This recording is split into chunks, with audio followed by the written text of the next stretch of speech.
बिस्मिल्लाहिर्रहमानिर्रहीम। अस्सलाम वालेकुम dear student, welcome to multi leads academy. Dear student, आज का जो हमारा टॉपिक ऑफ डिस्कशन है वो है ह्यूमन ब्रेन। तो दिखने में अखरोट जैसा, वज़न में खरबूजे जितना हमारा दिमाग। जिस स्टूडेंट देखना, सुनना, चलना, बोलना और सोचना ये सब मुमकिन है हमारे दिमाग की वजह से। हमारी याददाश्त, उम्मीदें, ख्वाब, सपने सब इससे वाबस्ता हैं।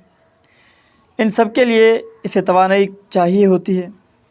और जिसम आपको याद रहे कि आप देखें तो वज़न में तो ये और जिस्म के हवाले हिसाब से ये बहुत छोटा होता है, लेकिन जिस्म का जो 20% जो हिस्सा है तवानाई का वो ब्रेन इस्तेमाल करता है। तो आइए स्टूडेंट अब स्टार्ट करते हैं। हमारे बुक में ब्रेन के हवाले से क्या लिखा हुआ है। तो ब्रेन यहाँ लिखा हुआ है, the main component of central nervous system in humans is the brain. जो सेंट्रल नर्वस सिस्टम हमारा CNS है, जिसके हवाले से मैंने पढ़ाया है आपको पिछले लेक्चर में, जिसमें स्पाइनल कॉर्ड और ब्रेन आ जाते हैं। तो ये मेन कंपोनेंट है सेंट्रल नर्वस सिस्टम का, which is housed in the skull, जो कि स्कल के अंदर होता है, and shielded by the cranium, और क्रेनियम इसकी प्रोटेक्शन करता है। The structure and general design of the human brain are similar to, इसकी जो स्ट्रक्चर होती है डिस्टेंस और जो जनरल डिज़ाइन होती है of the human brain are similar to those of the other animal brains. जो दूसरे जानवर होते हैं उन जानवरों के ब्रेन की तरह इसकी डिज़ाइन होती है और स्ट्रक्चर भी वैसी ही होती है। पर इसके अंदर जो सेरिब्रल कॉर्टेक्स होता है डिस्टेंट, जिसे हम सेरिब्रम कहते हैं या सेरिब्रल का हिस्सा है एक सेरिब्रम का, is more developed in human. तो ये इंसानों के अंदर ज़्यादा डेवलप्ड होता है। The human brain is incredibly large, ये बहुत बड़ा होता है, एंड कॉम्प्लिकेटेड, बहुत पेचीदा होता है। अप्रोक्सीमेटली 1.4 kg या 3 पाउंड्स इन वेट इसका वज़न होता है। Depending on the body weight and sex of each individual it is. अच्छा, नाउ क्या कर रहे हैं कि इसका जो वज़न होता है वो 1.4 किलोग्राम होता है, लेकिन ये सेक्स पर डिपेंड करता है, आपकी मीन्स जेंडर पर डिपेंड करता है कि मेल है फीमेल है, या फिर आपके वज़न पर डिपेंड करता है कि आपका बॉडी वेट क्या है, उसके हिसाब से इसका वज़न वेरी करता है। Now it is divided into 3 parts, 3 हिस्सों में तकसीम है। डियर वो 3 हिस्से कौन कौन से हैं, मैं थोड़ा कलर चेंज कर लूँ ताकि आपको आसानी हो जाए। एक तो फोर ब्रेन होता है, दूसरा मिड ब्रेन, और तीसरा हाइंड ब्रेन। डियर इस लेक्चर में हम फोर ब्रेन और मिड ब्रेन को फोर ब्रेन को ही डिस्कस करेंगे। आने वाले लेक्चर में इंशाल्लाह हम मिड ब्रेन और हाइंड ब्रेन को डिस्कस करेंगे। तो आए अभी फोर ब्रेन के हवाले से पढ़ लेते हैं। The fore brain is the largest and most obvious part of human brain. जैसे फोर ब्रेन जो होता है वो बहुत बड़ा हिस्सा होता है, और ये बहुत मीन्स के ज़ाहिर होता है, अपना बिल्कुल वाज़े स्ट्रक्चर होती है इसकी, क्योंकि देखने में तो हमें सेरिब्रम ही आता है, ठीक है, और सेरिब्रम जो है वो फोर ब्रेन का ही हिस्सा है। अच्छा, डिपेंड नाउ यहाँ पर लिखा हुआ है, forebrain is divided into 2 regions. Forebrain के 2 रीजन्स होते हैं, एक तो टेलेनसेफेलोन और दूसरा डायनसेफेलोन। जैसे जो ऊपरी हिस्सा होता है जिसमें सेरिब्रम आ गया, ये टेलेनसेफेलोन में आता है, और अंदर की तरफ जो हिस्सा जिसमें थैलेमस वगैरह आ गया, लिम्बिक सिस्टम, वो डायनसेफेलोन में आता है। तो the telencephalon is differentiated into cerebral hemispheres or cerebrum. ये सेरिब्रल हेमिस्फीयर या सेरिब्रम जो है वो टेलेनसेफेलोन में आते हैं। आगे बढ़ते हैं स्टूडेंट्स। तो that communicate with each other by means of large band of axons, the corpus callosum। जो सेरिब्रम होता है उसके 2 हिस्से होते हैं, 2 हेमिस्फीयर्स होते हैं, एक राइट हेमिस्फीयर्स और एक लेफ़्ट हेमिस्फीयर। जो सेरिब्रम का राइट हेमिस्फीयर है वो लेफ़्ट आपके बॉडी के पार्ट्स को कंट्रोल करता है, और जो लेफ़्ट हेमिस्फीयर है वो आपके राइट हिस्से को कंट्रोल करता है। लेकिन डियर स्टूडेंट्स, उनके दरमियान एक कनेक्शन पाया जाता है, एक मीन्स को उनको जोड़ने के लिए एक बैंड पाया जाता है जो कि बना होता है डियर स्टूडेंट्स एक्सोन्स का। तो ये क्या करता है, इनको जोड़ता है, और उसे हम कहते हैं कार्पस कोलोसम। किस तरह, थोड़ा मैं आपको यहाँ पर अगर रफली बना कर दिखाऊँ तो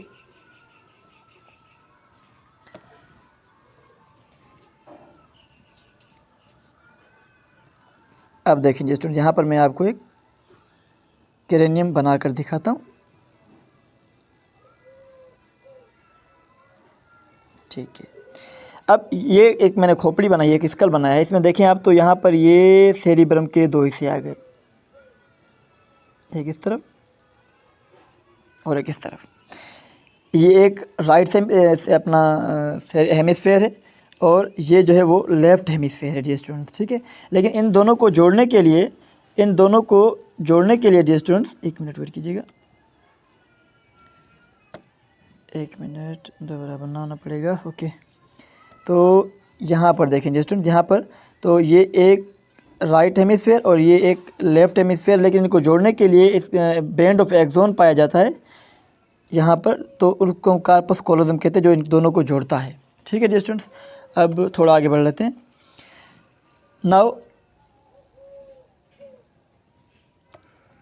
now each hemisphere consist of an outer grey matter, जो आउटर की तरफ जाने पाया जाता है ब्रेन का हिस्सा, उसे ग्रेमेटर कहते हैं, और आर सेरिब्रल कॉर्टेक्स या सेरिब्रल कॉर्टेक्स कहते हैं, and an inner white matter, और अंदर की जानिब जो होता है वो वाइट मैटर होता है।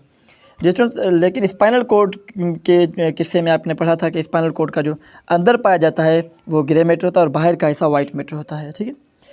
Now cerebral cortex is the most sophisticated information processing centre of the brain. तो डिस्टेंट ये बहुत ही नफीस पुरकशिश हिस्सा होता है जो है इंफॉर्मेशन प्रोसेसिंग के लिए। It contents over 10 to 50 billions of neurons, ये तकरीबन 10 से 50 अरब के करीब जो है न्यूरॉन्स इसके अंदर पाए जाते हैं। Are packed into this thin surface layers, तो सरफेस लेयर के अंदर ये पैक्ड होते हैं न्यूरॉन्स। तो अब आ जाए इस स्ट्रक्चर को भी देख लेते हैं हम, ये जो ब्रेन की स्ट्रक्चर बनी हुई है। तो सबसे पहले देखें डियर स्टूडेंट्स, आपको मैं यहाँ से थोड़ा मैं आपको समझाऊँ तो ये फ्रंटल लोब आ गया। आपको पता है सेरिब्रम को एनाटॉमिकल हिसाब से 4 लोब्स के में तकसीम किया गया, जिसमें frontal, parietal, occipital, temporal lobe, ठीक है, ये हिस्से हैं सेरिब्रम के। उसके अलावा यहाँ पर कॉर्पस कोलोजम के हवाले से मैंने आपको बताया, तो ये एक बैंड होता है जो कि राइट और लेफ़्ट हेमिस्फीयर को कनेक्ट करता है, बैंड ऑफ एक्सोन्स। फिर ये थैलेमस आ गया जो आपका ट्रैफिक पुलिस की तरह काम करता है, अंडे की शक्ल की तरह। यहाँ पर आप देखें तो ये सेंसरी इन्फॉर्मेशन जब नीचे से आती है तो ये जो फोरब्रेन तक भेजता है डियर स्टूडेंट्स, तो वो इससे होकर ही जाती है। जिस तरह आप ट्रैफिक पुलिस देखेंगे, वहाँ पर ट्रैफिक पुलिस पर एक पुलिस कांस्टेबल होगा, वो क्या करेगा, गाड़ियों को डायरेक्शन बता रहा होता है, ठीक है, कि इस तरफ आप जाएँ, आप इस रास्ते से जाएँ, तो ये वही काम करता है। फिर आप आ जाएँ हाइपोथैलेमस पर, ये तो जिस्म के हर हिस्सों, मतलब थैलेमस के थोड़ा सा नीचे इस जगह पे, और ये जिस्म की हर एक्टिविटीज़ में जो है वो अपना रोल अदा करता है। फिर यहाँ पर ऑप्टिक काइज़म आ गया डिस्टेंस, ये पाथवे प्रोवाइड करता है ऑप्टिक नर्व के लिए ताकि इन्फॉर्मेशन जा सके। फिर ये आपका जो टेम्पोरल लोब आ गया। फिर यहाँ पर जिसमें ये आपकी जो है वो मेमलरी बॉडीज़ होती हैं, ये पेयर ऑफ बॉडीज़ पाई जाती हैं, ठीक है, यहाँ पर। फिर जिसमें आपका जो है वो अपना ये मेडुला ऑब्लोंगेटा आ गया आपका, ठीक है, ये पोन्स आ गया, ये हाइंड ब्रेन के हिस्से हैं। सेरिबेलम यहाँ पर देखें आप, ये सेरिबेलम नज़र आ रहा है आपको। उसके अलावा यहाँ पर जैसे देखिए फोर्थ वेंट्रिकल, ये वेंट्रिकल्स क्या होते हैं, ये दिमाग के अंदर कुछ स्पेसेस पाई जाती हैं जिनके अंदर सेरिब्रो स्पाइनल फ्लूइड मौजूद है जो कि कुशन्स प्रोवाइड करती हैं। और स्टूडेंट्स आपने एक बात याद रखनी है कि टोटल 4 वेंट्रिकल पाए जाते हैं। यहाँ पर सिर्फ 4 लिखा हो लेकिन टोटल 4 वेंट्रिकल्स पाए जाते हैं, ठीक है। उसके अलावा जिस आप देखें तो यहाँ पर एक एक्वाडक्ट ऑफ मिड ब्रेन है। जैसे ये एक्वाडक्ट ऑफ मिड ब्रेन क्या करती है, 4th वेंट्रिकल को 3rd वेंट्रिकल से जोड़ती है, ठीक है। फिर यहाँ पर जिस यहाँ पर कॉर्पोरा क्वाड्रिजेमिना नज़र आ रहा होगा आपको। ये कॉर्पोरा क्वाड्रिजेमिना क्या करता है, ये विजुअल और ऑडिटरी जो पाथवे प्रोवाइड करता है, ठीक है। फिर यहाँ पर देखिए आपका जो पिनियल ग्लैंड नज़र आ रहा है आपको, ये मेलाटोनिन सीक्रेट करता है। उसके अलावा यहाँ पर आपका जो पीछे वाला ये लोब ग्रीन इससे तक नज़र आ रहा है आपको, ये ऑक्सीपिटल लोब होता है। फिर ऑक्सीपिटल लोब और जो है अपना पेरिटल लोब होता है, उसके दरमियान में एक सल्कस पाया जाता है। सल्कस क्या होती है, ये दिमाग की तो आपको पता है झुर्रीदार होता है, तो एक अंदर की तरफ खांचा होता है और एक उभार होता है।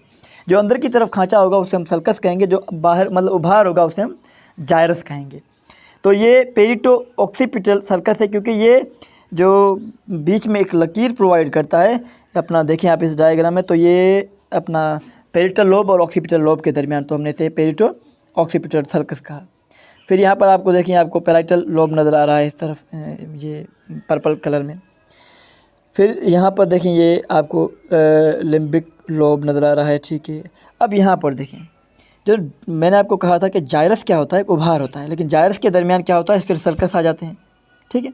अब किस तरह थोड़ा मैं आपको यहाँ पर इसमें दिखाऊँ, तो ये मिसाल तौर एक ब्रेन है, ठीक है। और ये अंदर की जानिब जो घुसा हुआ है ग्रूव आपको नज़र आ रहा है, ये है आपके सल्कस। और जो उभार है ये आपका, मैं जी से ज़ाहिर करता हूँ, ये आपका जायरस होता है और ये सी से सल्कस होता है। ठीक है, अच्छा तो इसको मिटा लूँ। अच्छा, फिर आप देखेंगे स्टूडेंट यहाँ पर क्या हो रहा है, ये एक सेंट्रल सल्कस नज़र आ रहा होगा आपको, सेंट्रल सल्कस। अब सेंट्रल सल्कस के पीछे जो अपना जायरस आता है, उभार आता है, उसे हम कहते हैं post central gyrus, mean central circle के पीछे। और यहाँ पर अगर आगे आ जाए तो ये आपने कहा प्री सेंट्रल जायरस। ठीक है, तो ये थी स्ट्रक्चर। अब इनको हम डिटेल में आगे चलकर पढ़ते हैं, हमारे बुक में जो कुछ भी लिखा हुआ है। ठीक है, तो आगे बढ़ते हैं जी स्टूडेंट्स।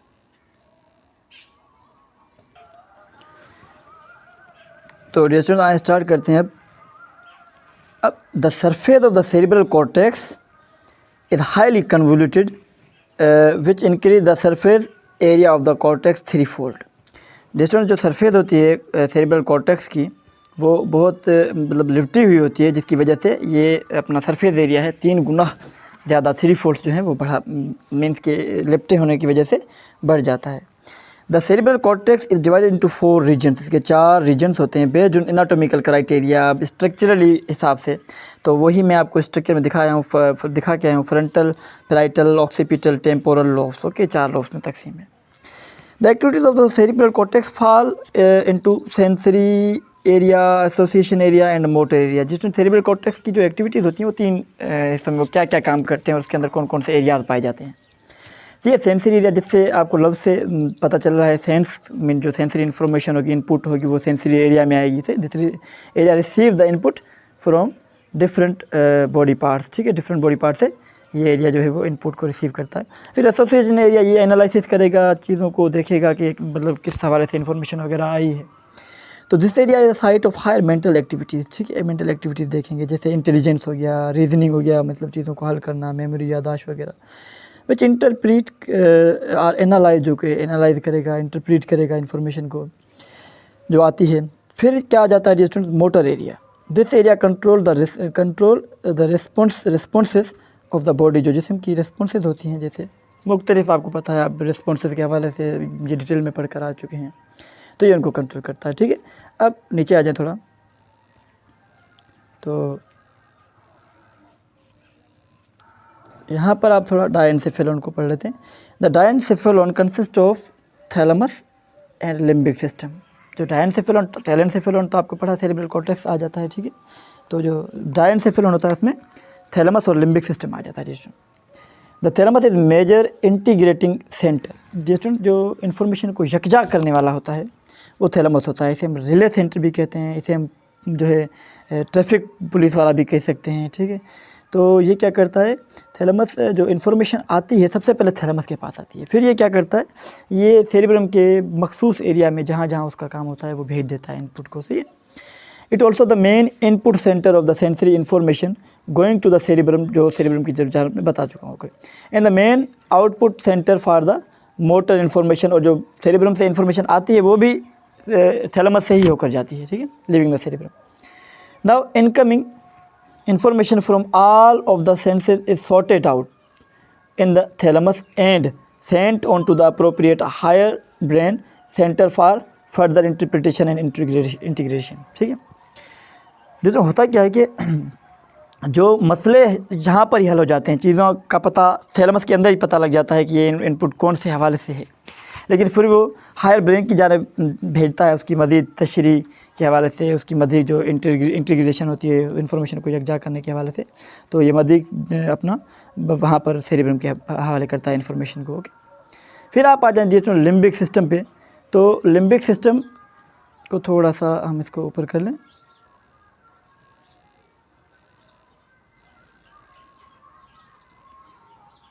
ठीक है, अब limbic system is diverse group of structures. ठीक है, लिम्बिक सिस्टम में मुख्तलिफ़ किस्म के जो स्ट्रक्चर्स हैं located in the in an arc between the thalamus and cerebrum. ये एक हिस्सा होता है जिसमें मुड़ा हुआ, तो ये थैलेमस और सेरिब्रम के बीच में पाया जाता है लिम्बिक सिस्टम। इसके अंदर क्या क्या स्ट्रक्चर्स होती है, इसके अंदर हाइपोथैलेमस होता है, एमिगडाला होता है, हिपोकैम्पस होता है। हाइपोथैलेमस जैसे मैंने आपको बताया कि हर एक्टिविटी में अपनी टांगें अड़ाता है। ठीक है, हर एक्टिविटी जो है वो हाइपोथैलेमस ही परफॉर्म करता है। मैंने हमारे जो जो केमिकल कोऑर्डिनेशन है उसको भी कंट्रोल हाइपोथैलेमस ही करता है। Okay, now contain many different clusters of neurons, ये बहुत क्लस्टर्स ऑफ न्यूरॉन्स पाए जाते हैं। सम ऑफ दीज, उनमें से कुछ जो हैं आर न्यूरोसेक्रेटरी सेल्स, न्यूरो से रिलीज हार्मोन, जो कि हार्मोन रिलीज करते हैं। Through its hormonal production and neural conduction the hypothalamus act as major coordinating centre. ठीक है, कंट्रोल क्या क्या करता है देखें, बॉडी टेम्परेचर को कंट्रोल करता है, हंगर को, थर्स्ट जो हमारी प्यास लगती है हमें, ठीक है, हमारे जिस्म के दर्जा हरारत को, हमें भूख, हमारी भूख को, water balance, menstrual cycle females के अंदर, एंड ऑटोनॉमिक जो नर्वस सिस्टम होता है उसको कंट्रोल करता है। In addition stimulation of specific area of the hypothalamus, ठीक है, elicits emotions, rage, fear, pleasure and sexual arousal. ठीक है, तो ये क्या करता है स्टूडेंट्स कि इनके मतलब कोई स्पेसिफिक एरिया की वजह से, जो स्टिमुलेशन की वजह से अपना हाइपोथैलेमस की, तो ये अपना ज़ाहिर करता है आपके गुस्से को, आपके जो खौफ होता है, आपका जो खुशी होती है। ठीक है, तो ये था हमारा जो है हाइपोथैलेमस। अब हम एमिगडाला के हवाले से डिस्कस कर लेते हैं। यहाँ पर आप थोड़ा इस लिम्बिक सिस्टम को देख लें तो आपको पता चलेगा। देखिए ये डियर स्टूडेंट्स आपको अपना, एक मिनट, ये तो हो गया थैलेमस। ठीक है, अब यहाँ पर आपको जो है वो इमोशन से रिलेटेड अमिगडाला नज़र आ रहा होगा। फिर ये आपका ये हिस्सा देखें हिप्पोकैम्पस, जिसके अंदर short term memory, procedure memory हो गई, आपकी लॉन्ग टर्म मेमोरी सब सेव होती है। ठीक है, और ये है आपका अपना हाइपोथैलेमस, छोटा सा हिस्सा देखें। ठीक है, अब हम एमिगडाला को पढ़ते हैं। तो amygdala is believe to be responsible for the production of appropriate behavioural responses to environmental stimuli. ठीक है, ये रिस्पॉन्सेज को प्रोवाइड करता है, जैसे द फीलिंग्स जो होती हैं हमारी, कंट्रोल फीलिंग्स, तो इमोशंस हमारे जज्बात हो गए, लोनर, तन्हाई, फियर, खौफ। ठीक है, okay,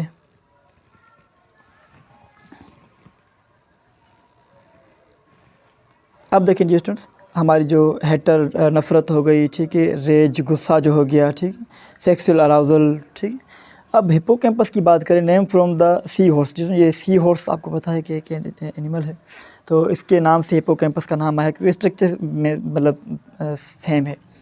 it plays an important role in the formation of long term memories के अंदर सेव होती है, दस रिक्वायर्ड फॉर लर्निंग के लिए जो हम लर्न करते हैं चीज़ों को, लॉन्ग टर्म रहती हैं, वो हिप्पोकैम्पस की ज़रूरत होती है उसमें। शॉर्ट टर्म मेमोरीज हमारी आ गई इसके अंदर। प्रोसीड्यूर मेमोरी, इससे मुराद ये है कि जो आप चीज़ें सीखते हैं, मिसाल मैं कार चलाना सीखता हूँ, ठीक है, तो मुझे पता है कि स्टार्ट करना है, फिर जो है क्लच दबानी है, फिर गियर लगाना है। ठीक है, ये चीज़ें सब हमारी इसके अंदर अपना सेव होती हैं हिप्पोकैम्पस के अंदर। Okay, now on the other hand are not mediated, तो इन चीज़ों को ये मीडिएट नहीं करता जो भी सीखी होती हैं, लेकिन इनको मीडिएट करने के लिए जो है अपना the cortex and cerebellum are principally responsible for the managing them, इनको मैनेजिंग करने के लिए ये सेरिबेलम और कॉर्टेक्स, सेरिबेल कॉर्टेक्स जो है वो रिस्पॉन्सिबल होते हैं।